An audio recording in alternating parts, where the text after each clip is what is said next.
ہندوستان کی موجودہ صورتحال پر تقریر کرنے کے لیے محمد منیر کو دعوت دیتا ہوں کہ وہ آئے اور اپنی تقریر کریں۔ محمد منیر۔ بسم اللہ الرحمن الرحیم، نحمده ونصلی علی رسولہ الکریم، اما بعد۔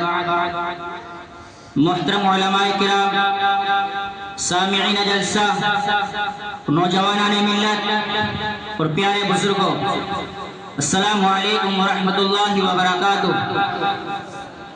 آج کا دن 15 اگست کا دن یاد دلاتا ہے ہمیں آزادی کی اس صبح کو جس کے لیے لاکھوں قربانی دی گئی، ہزاروں جنازے اٹھائے گئے، کتنی ماؤں کی گودیں اجڑی، کتنے سہاگ لٹ گئے، مگر افسوس ان قربانیوں کی تاریخ کو توڑ مروڑ کر مسلمانوں کی قربانیوں کو چھپایا جا رہا ہے۔ ارے دوستو، تاریخ کو جھٹلایا جا سکتا ہے لیکن لہو کی سرخی کو نہیں مٹایا جا سکتا۔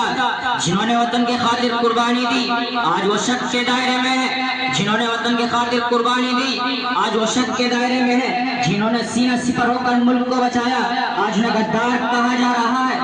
آج ہم کہتے ہیں یاد کرو وہ لمحے جب مولانا فضل حق خیر آبادی نے انگریزوں کے خلاف فتویٰ دیا، جب اشفاق اللہ خان نے ہنستے ہوئے تخت دار کو چوم لیا، جب بہادر شاہ ظفر نے ملک کی آخری سانس تک انگریزوں سے جنگ لڑی، جب لاکھوں علماء نے علم بغاوت بلند کر کے شہادت قبول کی۔ کوئی بتائے یہ مسلمان مجرم کیسے ہو گیا؟ کیا داڑھی، اذان، حجاب اور کلمہ جرم بن گئے؟ یہ آزادی قلم سے نہیں خون سے لکھی گئی تھی، یہ آزادی تقریروں سے نہیں شہادتوں سے حاصل کی گئی تھی۔ ہم نے سینے پر گولی کھائی، تم نے صرف نعرے لگائے، ہم نے وطن کو بچایا، تم نے صرف الزامات لگائے۔ بڑے درد کے ساتھ کہنا پڑ رہا ہے آج جو ملک کے حالات ہیں ان کو بیان کرتے ہوئے کلیجہ باہر آتا ہے۔ آج ایک طبقے کو نشانہ بنایا جا رہا ہے، کبھی حجاب پر پابندی، کبھی لاؤڈ اسپیکر پر شور، کبھی NRC کے نام پر شہریت چھینی جاتی ہے، کبھی محبت وطن کو صرف ایک مذہب سے جوڑا جاتا ہے۔ وہ جب ہم سوال کرتے ہیں تو کہتے ہیں تم لوگ وفادار ہو ہی نہیں۔ تو سنیے، ہم نے قبریں کھودی، تم نے صرف تقریریں کی، ہم نے خون دیا، تم نے صرف الزامات لگائے، ہم نے لٹ کر بھی یہ وطن سنوارا ہے، تم نے تو صرف مذہب کا کاروبار چلایا ہے۔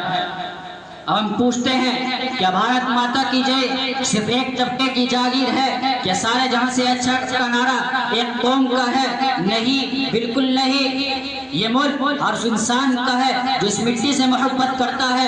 یہ ملک ہندو، مسلم، سکھ، عیسائی سب کا ہے۔ یہی پیغام ہے گنگا جمنی تہذیب کا، یہی سبق ہے کبیر نانک رحمان اور رحیم اور خواجہ کا۔ ہم نے چمن کے پھولوں کو خون سے سینچا ہے، ہم نے محبت کے دریا کو آنکھوں سے بہایا ہے۔ ہمیں مسجد سے محروم، تمہیں مندر کی فکر، ہمیں انصاف نہ ملا، تمہیں نعرے کی فکر، ہم نے ہر درد سہا صرف وفا کے خاطر، ہمیں غدار کہا جا رہا ہے۔ یہ کیسی سیاست ہے؟ ہم سب مل کر عہد کریں، نفرت نہیں پھیلائیں گے، ظلم کے خلاف آواز بلند کریں گے اور اپنے حق کے لیے پرامن طریقے سے لڑیں گے۔ دلوں کو جوڑنے کا وقت ہے، توڑنے کا نہیں۔ یہ ملک سبھی کا ہے، کسی ایک کا نہیں۔ یہ وطن ہمارا ہے، ہم اس کے سپاہی ہیں، ہم اس کے رہبر بھی ہیں، ہم محافظ بھی ہیں۔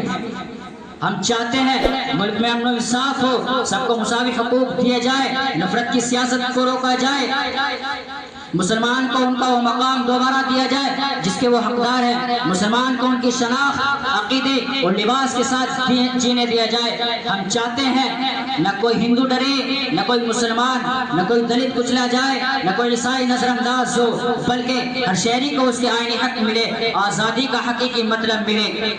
آخر میں میری گزارش ہے نفرتوں کی نہیں محبتوں کی سیاست کرو، امتوں کو توڑنے نہیں جوڑنے کی بات کرو، مذہب کے نام پر سیاست بند کرو، انسانیت کے نام پر انصاف کرو۔ اللہ کرے کہ ملک ترقی کرے، امن کا گہوارہ بنے، ہر مظلوم کو انصاف ملے، مسلمانوں کو ان کو وہ مقام دوبارہ ملے جس کے وہ حقدار ہیں۔ میں اس شعر کے ساتھ اپنی تقریر ختم کرتا ہوں۔ آزادی کی خوشبو ہے شہیدوں کا پیغام، آزادی کی خوشبو ہے شہیدوں کا پیغام، اس کو بچانا ہے ہمارا سب سے بڑا کام۔ آزادی کی قیمت وہی جان سکتا ہے جو برسوں کی اندھیروں کی غلامی میں رہا ہو۔ وما علینا الا البلاغ۔